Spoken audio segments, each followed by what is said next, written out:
इस मूवी के स्टार्ट में हम एक बहुत पुराना घर देखते हैं जहां अभी अभी एक फैमिली शिफ्ट हुई है जिसमें डैनियल, सारा और उनका एक बेटा एरिक शामिल हैं। ये घर काफी पुराना और बड़ा था और उसके बाहर एक पूल भी था जो अभी गंदे पानी से भरा हुआ था, लेकिन इस पूल के इर्द गिर्द हिफाजत के लिए ग्रिल लगाई गई थी ताकि किसी भी हादसे से बचा जा सके। असल में डैनियल और सारा का यही बिजनेस था कि वो लोग पुराने घर खरीद कर रेनोवेट करवाते और फिर उन्हें सेल कर देते थे। लेकिन इस घर में आने के बाद उनका बेटा एरिक काफी डिस्टर्ब हो गया था। वो चुप चुप सा रहने लगा था और रात को सो नहीं पाता था। एरिक की इस कंडीशन को देखते हुए डैनियल और सारा एक साइकेट्रिस्ट को बुलाते हैं। एरिक डॉक्टर को बताता है कि मुझे रात को आवाजें आती हैं जो मुझे सोने नहीं देती। डॉक्टर पूछती है कि वो आवाजें तुमसे क्या चाहती हैं, तो एरिक बताता है कि वो मुझे तस्वीरें बनाने का कहती हैं। डॉक्टर पूछती है कि क्या अब भी तुम वो आवाजें सुन रहे हो? एरिक कहता है हाँ। डॉक्टर कहती है वो तुमसे क्या कह रही हैं, तो एरिक कहता है कि वो नहीं चाहती कि मैं आपसे बात करूं। डॉक्टर एरिक के पेरेंट्स को बताती है कि बार बार घर बदलने की वजह से एरिक लोनली फील कर रहा है, इसीलिए वो डिस्टर्ब हो गया है। इसके बाद डॉक्टर वहां से चली जाती है। उसके जाने के बाद एरिक के कमरे में पड़े वॉकी टॉकी से अजीब सा शोर आने लगता है। एरिक वॉकी टॉकी पर कुछ सुनता है और फिर वो ड्राइंग बनाने लगता है और उसे वॉल पर लगा देता है। इस ड्राइंग में उसने दरख्त की एक टहनी बनाई हुई थी जिसमें से खून टपक रहा था। दूसरी तरफ रास्ते में डॉक्टर की गाड़ी से अजीब सी आवाजें आने लगती हैं। फिर एक मक्खी उसके कान में चली जाती है। कुछ ही देर में उसकी आंखों में खून आ जाता है और वो पोजेस्ड हो जाती है। वो कार के एक्सेलरेटर को दबाने लगती है जिससे गाड़ी एक दरख्त से जा टकराती है और उस दरख्त की एक टहनी डॉक्टर के मुंह के आर पार हो जाती है जिससे डॉक्टर मर जाती है। मरने के बाद वो मक्खी डॉक्टर के कान से बाहर आ जाती है। अगले दिन काम करते हुए डैनियल को सीढ़ियों के नीचे दीवार पर बहुत सी मक्खियां दिखाई देती हैं जिन पर वो डिसइंफेक्टिंग स्प्रे कर देता है। फिर उसे वॉकी टॉकी पर डैनियल की आवाज आती है। एरिक डैनियल को बताता है कि उसकी बॉल दोबारा पूल में गिर गई है, इसलिए वो अपने डैड से बॉल निकालने को कहता है। फिर डैनियल पूल से बॉल निकालकर पूल का दरवाजा बंद कर देता है और कहता है कि जब भी बॉल पूल में जाए मुझे बताना, खुद मत जाना। डैनियल के पास स्प्रे देखकर एरिक बताता है कि उसके रूम में जो फायर प्लेस है जिसकी रेनोवेशन अभी बाकी थी वहां से भी बहुत सी मक्खियां आती हैं। तभी सारा एरिक को शावर के लिए बुला लेती है। वॉशरूम में एरिक को वॉकी टॉकी से अजीब सी आवाजें सुनाई देती हैं। उसके बाद एरिक अपनी मॉम से पूछता है कि क्या डैड मुझसे नफरत करते हैं। सारा पूछती है कि ये किसने कहा तुमसे, तो एरिक कहता है कि डैड ने अभी वॉकी पर मुझे ये कहा। सारा कहती है कि नहीं, तुम जानते हो कि तुम्हारे डैड तुमसे बहुत प्यार करते हैं। रात को डैनियल टीवी पर एक राइटर डोमिंगो का इंटरव्यू सुन रहा होता है जो कि पैरा साइकेट्रिस्ट था और उसने अभी अभी एक बुक लॉन्च की थी जिसका नाम साउंड्स आफ्टर डेथ था और वो लोगों के मरने के बाद आने वाली आवाजों पर रिसर्च कर रहा था।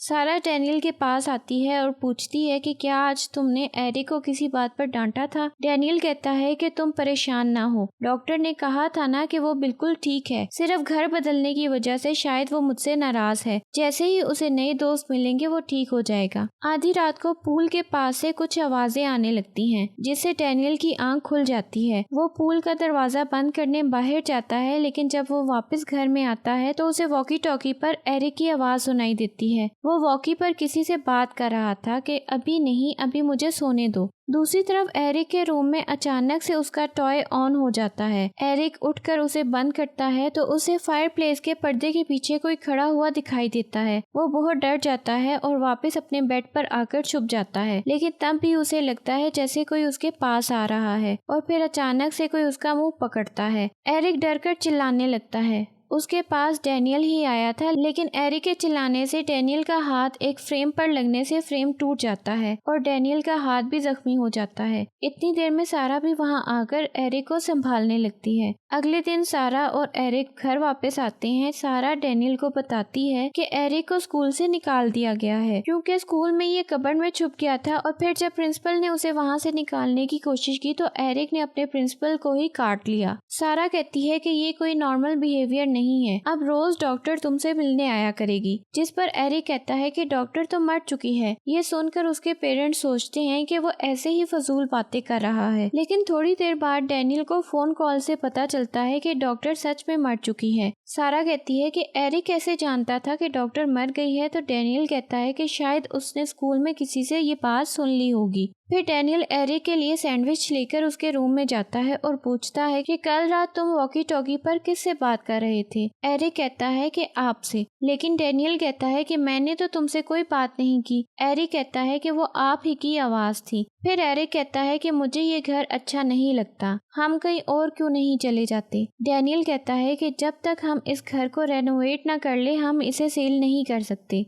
रात में एरिक को वॉकी टॉकी पर दोबारा से कोई आवाजें सुनाई दे रही थी, जिन्हें सुनकर वो कोई ड्राइंग भी बना रहा था और उसके रूम के कर्टन के पीछे एक लेडी की स्पिरिट भी दिखाई देती है। उस रात सोते हुए डैनियल को भी दोबारा से बाहर से आवाजें सुनाई देती हैं, जिनकी वजह से वो उठ जाता है और अपनी बंदूक लेकर बाहर जाने लगता है। कमरे से बाहर आते ही उसे एरिक के कपड़े मिलते हैं, जिन्हें देखकर वो घबराकर तेजी से पूल की तरफ भागता है। डैनियल की आवाज सुनकर सारा भी उठ जाती है। वो एरिक के रूम में जाती है तो देखती है कि एरिक रूम में नहीं था। दूसरी तरफ डैनियल पूल के पास पहुंचता है तो उसे पूल में एरिक डूबा हुआ दिखाई देता है। वो जल्दी से एरिक को पूल से बाहर निकालता है तो देखता है कि उसका बेटा मर चुका है। एरिक के मरने से उसके पेरेंट्स बहुत उदास और दुखी हो गए थे। सारा कुछ दिन के लिए अपनी मदर के घर जाना चाहती थी, इसलिए वो अपना सामान पैक करने लगती है। तभी उसकी नजर डैनियल के पिलो पर लगे खून के निशान पर पड़ती है, लेकिन वो सोचती है कि डैनियल के हाथ पर जो चोट लगी थी ये खून उसी का होगा। सारा के चले जाने के बाद डैनियल बिल्कुल अकेला हो गया था।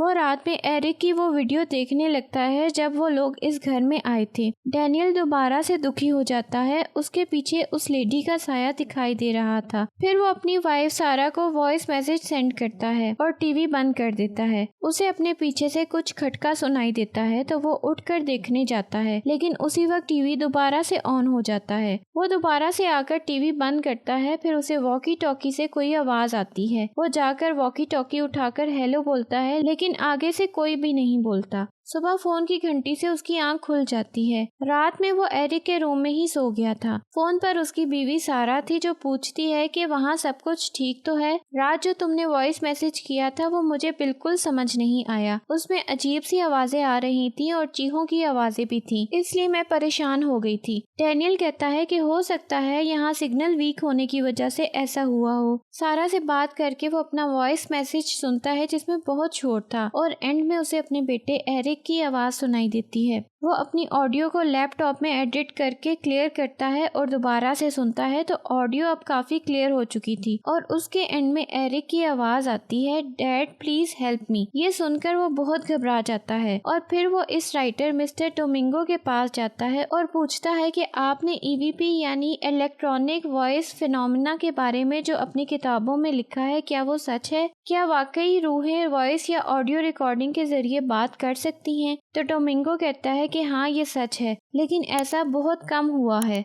लेकिन डैनियल कहता है कि मेरा बेटा मर चुका है और उसने ऑडियो रिकॉर्डिंग के जरिए मुझसे बात की है। अब सिर्फ आप ही मेरी मदद कर सकते हैं। डोमिंगो भी तैयार हो जाता है और अपनी बेटी रुथ को लेकर डैनियल के घर चला जाता है। वहां पहुंचकर वो देखता है कि एरिक के रूम की विंडो के बाहर एक पुली लगी हुई थी जिस पर एक रस्सी भी थी। फिर डैनियल भी आकर उन दोनों को वेलकम करता है। डैनियल और डोमिंगो पूल के पास जाते हैं। डोमिंगो पूछता है कि क्या एरिक को तैरना नहीं आता था। डैनियल बताता है कि एरिक को तैरना आता था, लेकिन पुलिस का कहना है कि वो पूल में गिरी किसी टहनी से उलझकर डूब गया। लेकिन ये मुमकिन नहीं, क्योंकि मैं जानता हूँ कि वो कभी भी अकेले पूल की तरफ नहीं आया करता था। दूसरी तरफ रुथ सारे घर में कैमरे लगा रही थी, जिनमें थर्मल कैमरास भी शामिल थे। डैनियल आकर पूछता है कि ये सब क्या है, तो वो बताती है कि इन कैमरास में वो सब भी नजर आएगा जो आमतौर पर इंसान नहीं देख सकते, और इन टूल्स की मदद से वो आवाजें भी सुन सकेंगे जो हमें वैसे सुनाई नहीं देती। इसके बाद डोमिंगो ऑडियो एम्पलीफायर से वॉइसेस रिकॉर्ड करने की कोशिश करने लगता है। तभी रुथ को थर्मल कैमरा में एरिक के कमरे में कोई बैठा हुआ दिखाई देता है। वो अपने फादर से कहती है कि एरिक के के रूम में लगे कैमरे में डैनियल आ रहा है, उसे कहें कि वो बाहर चला जाए। लेकिन डोमिंगो कहता है कि वो डैनियल नहीं हो सकता क्योंकि डैनियल तो बाहर बैठा हुआ है।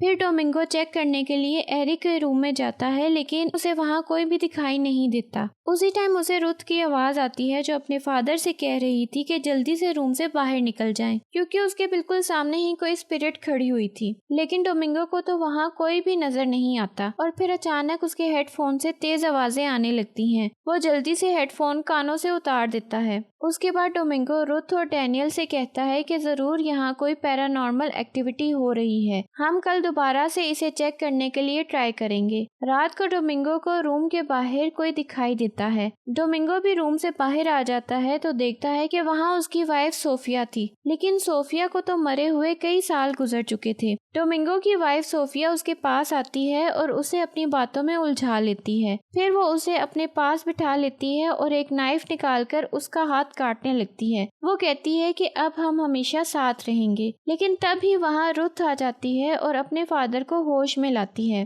डोमिंगो देखता है कि वो खुद ही अपना हाथ काट रहा था। दूसरी तरफ हम देखते हैं कि सारा को किसी की कॉल आती है। जब वो फोन उठाकर सुनती है तो आगे से उसे एरिक की आवाज सुनाई देती है जो कहता है कि डैड घर में किसी को ले आए हैं, वो मुझे नुकसान पहुंचाना चाहता है, आप मेरी मदद करें। सारा पूछती है कि तुम कहाँ हो, तो वो कहता है कि मैं अपने बेड के नीचे छुपा हुआ हूँ। अगली सुबह रुथ बाहर आती है तो देखती है कि वहाँ एक दरख्त पर बहुत सी बिल्लियों की डेड बॉडीज लटकी हुई थी। जब डैनियल उन बिल्लियों की डेड बॉडीज दफना रहा था तो वो डोमिंगो से पूछता है कि क्या पहले आपने कभी ऐसा कुछ देखा है, तो डोमिंगो कहता है कि नहीं, लेकिन मैंने इसके बारे में पढ़ा जरूर है। फिर वो डैनियल से कहता है कि हम जो भी देखते या सुनते हैं हमें उस पर ट्रस्ट नहीं करना चाहिए। इस घर में होने वाली कोई भी चीज एक ट्रैप भी हो सकती है और मुझे लगता है कि तुमने अपने बेटे की जो आवाज सुनी थी वो उसकी नहीं थी। उसी वक्त सारा भी वहाँ आ जाती है और डैनियल से कहती है कि ये लोग कौन हैं और यहाँ क्या कर रहे हैं। रुथ उस टाइम घर पर नहीं थी, बल्कि वो अपने डैड की मेडिसिन लेने टाउन आई हुई थी। वहीं उसे एक घर में से एक औरत अंदर बुला लेती है और कहती है कि तुम उसी घर से आई हो ना जहाँ से आवाजें आती हैं। फिर वो औरत उसे कहती है कि इस घर में वापस मत जाना, वो आवाजें हमारे बारे में सब कुछ जानती हैं और हमें आसानी से अपने जाल में फंसा सकती हैं। दूसरी तरफ सारा एरिक के रूम में आकर देखती है तो उसे एरिक बैठा हुआ दिखाई देता है। वो उसके पास जाती है तो एरिक बेड के नीचे चला जाता है। सारा जब बेड के नीचे देखती है तो उसे बेड की दूसरी तरफ किसी के पैर दिखाई देते हैं। वो पैर अब बेड पर चढ़ रहे थे, लेकिन जब सारा बेड पर देखती है तो वहाँ कोई भी नहीं था। सारा घबरा जाती है और पीछे की तरफ आती है तो वो अपने पीछे किसी औरत को पाती है। वो औरत उसके मुंह पर हाथ रख देती है। दूसरी तरफ डोमिंगो इंटरनेट पर इस घर के बारे में सर्च कर रहा था। फिर वो कहता है कि मिडिल एजेस में अगर बाहर से कोई अजनबी किसी विच के इलाके में एंटर होता तो वो विच इसको धमकाने के लिए दरख्त से बिल्लियों को लटकाया करती थी। रुथ भी वहां आ जाती है और बताती है कि आज से 300 साल पहले ये घर एक कोर्ट हुआ करता था जहां बहुत से लोगों को टॉर्चर करके मार दिया जाता था। उसी वक्त खिड़की का शीशा टूट जाता है क्योंकि सारा ने खुद को फांसी लगाकर सुसाइड कर ली थी और शीशे से टकराने से उसका पैर भी जख्मी हो गया था। सारा के मरने के बाद एक मक्खी उसके कान से निकलकर बाहर आ जाती है। अब डैनियल बिल्कुल अकेला रह गया था। उसने अपनी सारी फैमिली को खो दिया था। वो एरिक के रूम में बैठा होता है, तभी अचानक डैनियल को कर्टन के पीछे से अपना बेटा और वाइफ दिखाई देते हैं। लेकिन जब वो कर्टन हटाता है तो वो वहाँ से गायब हो जाते हैं और फिर वही स्पिरिट डैनियल पर हमला कर देती है। दूसरी तरफ रुथ और डोमिंगो सारा के मरने से पहले उसकी कैमरा रिकॉर्डिंग देख रहे थे। तभी वो देखते हैं कि जब सारा अपने गले में फंदा डाल रही थी तो तब एक स्पिरिट भी उसके पास ही मौजूद थी। उसी वक्त उनके पास पड़े वॉकी टॉकी पर गन फायर की आवाज सुनाई देती है। वो दोनों भागकर ऊपर एरिक के रूम में जाते हैं तो वहाँ डैनियल ने बंदूक उठा रखी थी। वो दोनों डैनियल को बताते हैं कि इस घर के नीचे लोगों को टॉर्चर किया जाता था और उन्हें मारकर बॉडीज को नीचे ही छोड़ दिया जाता था और जिस विच की स्पिरिट उन्हें परेशान कर रही है उसकी डेड बॉडी भी वहीं से मिलेगी। डैनियल कहता है कि शायद वो जानता है कि नीचे जाने का रास्ता कहाँ है। फिर डैनियल उस दीवार को तोड़ता है जहाँ मक्खियाँ थीं। उस दीवार के पीछे उन्हें खुफिया सीढ़ियाँ मिलती हैं जिनसे उतरकर वो उस जगह पहुँच जाते हैं जहाँ उन्हें कई स्केलेटन मिलते हैं। फिर उन्हें वहाँ एक पिंजरे में एक स्केलेटन दिखाई देता है। डोमिंगो कहता है कि ये उसी विच का स्केलेटन है। जब डोमिंगो उसे छूता है तो उसे पास्ट के विजुअल्स दिखाई देते हैं, जहाँ एक विच अपनी इवल वॉइसेस से लोगों को अपने कंट्रोल में कर लिया करती थी। इसलिए उसे यहाँ लाकर टॉर्चर किया गया और उसकी जुबान निकालकर उसे मार दिया गया था। डोमिंगो कहता है कि उस विच की स्पिरिट से इसी सूरत में बचा जा सकता है कि उसके स्केलेटन को जला दिया जाए, फिर वो सब वापस ऊपर आ जाते हैं। डैनियल डोमिंगो को ऑयल का कैन देता है। डोमिंगो कहता है कि ये काफी नहीं होगा, तुम दूसरा कैन भी लेकर आओ। फिर डोमिंगो वो कैन लेकर विच को जलाने चला जाता है और रुथ को कहता है कि तुम यहीं रुको, अगर मैं 10 मिनट तक बाहर ना आया तो तुम इस घर से बाहर चली जाना। फिर डोमिंगो नीचे बेसमेंट में चला जाता है, लेकिन उसी वक्त वो विच उस पर हमला कर देती है। तब रुथ अपने फादर को बहुत आवाजें देती है, लेकिन अंदर से कोई आवाज नहीं आती। लेकिन तब भी रुथ को अपनी मदर नजर आती है जो कि मर चुकी थी। वो रुथ को अपने पास बुलाती है, लेकिन रुथ समझ चुकी थी कि ये उसकी माँ नहीं है, बल्कि विच की स्पिरिट उसे अपने जाल में फंसा रही है, इसलिए वो उसके पास नहीं जाती। उसी वक्त विच अपने असली रूप में आकर उसे डराने लगती है। दूसरी तरफ डैनियल को अपने सामने सारा और एरिक दिखाई देते हैं, जो उसे कहते हैं कि क्या आप हमारे साथ नहीं रहेंगे। डैनियल उन्हें गले लगा लेता है, लेकिन असल में वो विच को ही गले लगा रहा था। वो विच की बातों में आकर खुद पर ऑयल गिरा लेता है। दूसरी तरफ डोमिंगो विच के स्केलेटन पर ऑयल छिड़ककर आग लगाने लगता है, तो उसी वक्त रुथ वहां आकर उसे चाकू मार देती है। उसकी आंखों में भी खून उतर रहा था क्योंकि वो पोजेस्ड हो चुकी थी, लेकिन डोमिंगो बंदूक से फायर करके विच के स्केलेटन को आग लगा देता है, जिससे रुथ दोबारा से होश में वापस आ जाती है और उसके कान से एक मक्खी निकलकर उड़ जाती है। दूसरी तरफ डैनियल खुद को आग लगाने ही वाला था कि विच के स्केलेटन के चलते ही वो भी होश में आ जाता है। अब सब कुछ ठीक हो गया था। उसके बाद डैनियल एरिक के रूम में आकर उसकी बनाई हुई सब तस्वीरें देखने लगता है। वो देखता है कि सबके मरने के मेथड को एरिक ने पहले से ही ड्रॉ किया हुआ था कि कोई कैसे मरेगा। उनमें से एक तस्वीर देखकर डैनियल को कुछ याद आने लगता है। वो उसी रात को याद करता है जब एरिक मरा था। उसे याद आता है कि एक मक्खी ने उसे पोजेस कर लिया था और उसी ने अपने बेटे को पूल में डुबोकर मार डाला था।